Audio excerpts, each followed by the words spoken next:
So many of you have been asking for me to try Beam paints, and I've seen this company with such frequency on all of social media. Even the wrapping itself makes this a delight. So let's see what's inside.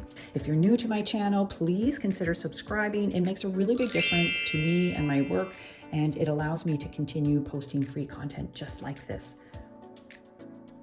It's always fun to get like a few extra goodies in the bag. Ooh, a free sample of their Harvest Wheat watercolor, so that's super fun. And a little sticker. I love this personal touch. It's a thank you note and history about the company. They are made right here in Canada. Beam Paints watercolors are a harmonious blend of light fast pigments, gum arabic, and natural Manitoulin maple sap. These are formed into unique paint stones, and I decided to add their charming 6-pan birch palette to my order, and I've got 6 colors that I will be swatching out. Each one of them is lovingly wrapped in beeswax cloth. Beam has a really deep commitment to environmental stewardship and artistic excellence. You can read all about their practices and how the owner came to be inspired and how the harvesting of the pigments is extracted on their website, and that's at beampaints.com. So I, of course, will be swatching them out. I just wanted to show you what the actual package looked like. This is a real branch. Everything is so thoughtful, so gorgeously put together, and you're really getting those beautiful handmade aspects that just make Beam paints really unique and special, and they really just feel like little jewelry box full of jewels. I can't wait to try these out for you. I'll go through the colors individually. So let's start with the rose gold, and so it has a bit of a bronziness to it. So I'm just using my own half sable, half synthetic blend. It's my number 10 designer, and I've wet it already, and I'm just going to dip into the palette. So picking up the pigment, just swirling my brush lightly, so you can already see all of those little mica glimmers in there, which is glorious. So I'll pick up some of that, and then I'll deposit it into my mixing space. I'm just using, oh my gosh, okay. So I didn't expect that. It truly is rose gold. The top of the little pot looks very gold, but then you can already see this pink sort of salmon color come to life here. So let's get a little bit closer. I've angled the camera a little bit differently so that you can really see how gorgeous and iridescent this is. Like even my, there's no filter on this. Even my brush is glimmering. It looks like it's been gilded with like a gold leaf. So this is our rose gold, and let's check out the swatch. And here's the rose gold. Oh my gosh. So it's full of dimension. There's almost a violet cast to that. And then at a certain angle, you can really see the gold. So it's truly living up to its name. There's like just a subtle blush of pink. And let's water this out. So I'm just rinsing my brush, and I'll just see what happens when I pull this out. So the more you water it down, the more the pink color kind of comes through for us. But it is absolutely multi-dimensional even when it's wet. And of course, we'll have a better look at it when it's dry as well. So that's the rose gold. So I'm going to rinse my brush. The next color that I'm trying is the Topaz Lake. So it looks like this in the pan when it's dry. I'm going to wet this with my brush and bring it out into my palette. So this one is decidedly more opaque looking, at least in the palette, but we will see the results on the paper. So I'll do a little close up so you can see the well itself and the little pot. Okay. Pop that little baby back in there, and let's check out this color on the paper. So it's definitely an opaque color with the first application, and then I'm just going to wet this out to see what happens. So it comes to a more translucent look when it gets watered out. This is definitely unlike any color I currently have in my palette, and I have a lot of watercolor paints. I don't know if you're like me. Whenever there's a new color on the market, I'm always interested in trying it out. This has a very gorgeous aqua tint to it without it being too blue. Like, it truly is exactly what you would want for like a robin's egg. I'm hoping it comes across on camera. There is a warmth to it, a greenishness to it. So that is absolutely gorgeous. Let's try the next one. So here is Beach Rose. I'm always interested in trying pink colors out because pinks and violets are difficult colors to make and really have sing in your palette without losing any of the vibrancy. So I actually prefer making my own earth tones and greens and whatnot, but when it comes to pinks and purples, often straight out of the tube, or in this case, straight out of the pot, that is something that works a little bit better for me. So here it is in the palette, and there is a little bit of opacity to it. You can find out all of the information. They give quite detailed descriptions on their website. So let's swatch it on the paper.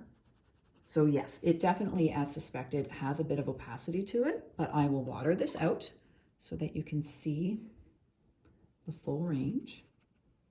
So it is gorgeous. And what's nice about these colors is there is definitely a granulation that happens because of all those earthly components to it.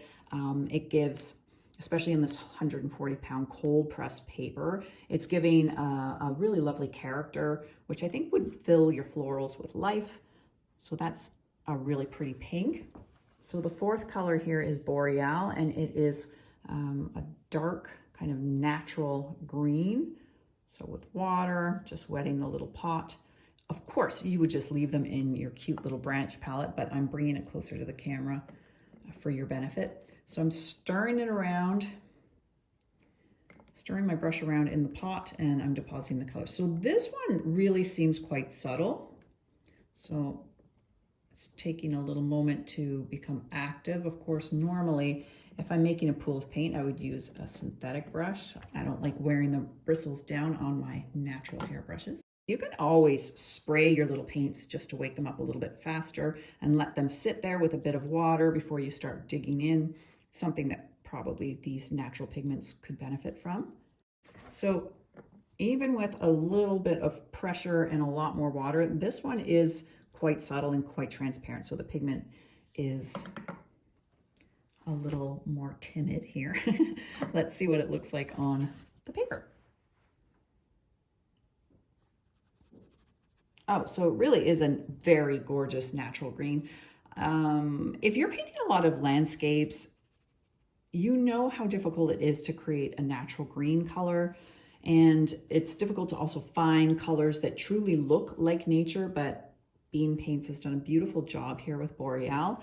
It has kind of a muted gray-green. It's neither cool nor warm. It's kind of perfectly neutral. So I hope you can see that there. It would definitely be my go-to green, especially in the spring or fall months where you want a slightly more muted appearance. So even though it was a little timid to pull out of the tray, the color, as you can see here, is quite strong and quite vivid. So moving right along, we've got Timberwolf Gray. Always looking for a good gray so I don't have to make it myself. I don't typically like Payne's Gray. I find it very, very strong. And I wanted to try something that was a little bit more dynamic. So again, this one appears to be quite subtle. It's taking a moment here to wake up and come out of the pot. So we'll see what happens. Maybe it's like Boreal. Maybe it's very, very subtle in the palette, but stronger on the paper. So here it is here. So it's a really warm, almost like a smoky gray. Once again, very granular, very natural looking. So just water that out. So yummy, yummy. We'll have another look at these when all of these swatches have dried. Yeah, it's so sad. I'm on my last, my last paint sample here. So this is ORCA. What a perfect name. Again, another gray. I believe, if I remember correctly, This one's going to have a little bit of mica and maybe a violet cast to it. So you can already see with ORCA, there is a little bit of a shimmer to it. Hopefully that's coming across.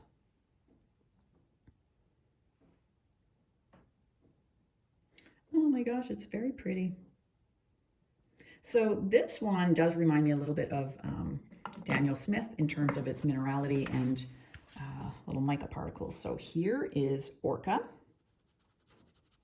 So there is a slightly cooler, more violet kind of cast to this, a bit of a cooler hue. Let's see what it looks like when I water it out. So that's super fun. The little sparkle aspect to it is quite subtle. It might show up more if you were doing some glazing. So I'm going to just let this dry, and we'll come back to these samples and see what they look like once they are dry. I can definitely see what all the ruckus is about. They do not disappoint. Even once dried, which sometimes some more vivid colors really lose their spirit, but these have retained their personality beautifully. Let's go through what we've got here. Sorry about this shaky camera work. I just want to really give you a nice close-up. So I've got Topaz Lake, a little bit more opaque, and then it almost has a semi-opaque finish to it. It brushes out beautifully. The color has dried very vivid, and you can really see how turquoisey this is. This is the rose gold right here, and you can really see the range of color. So it's almost as though there is this beautiful sort of geranium pinky rose underneath, which is really gripped to the paper beautifully, and then there's this gorgeous kind of mica sparkle.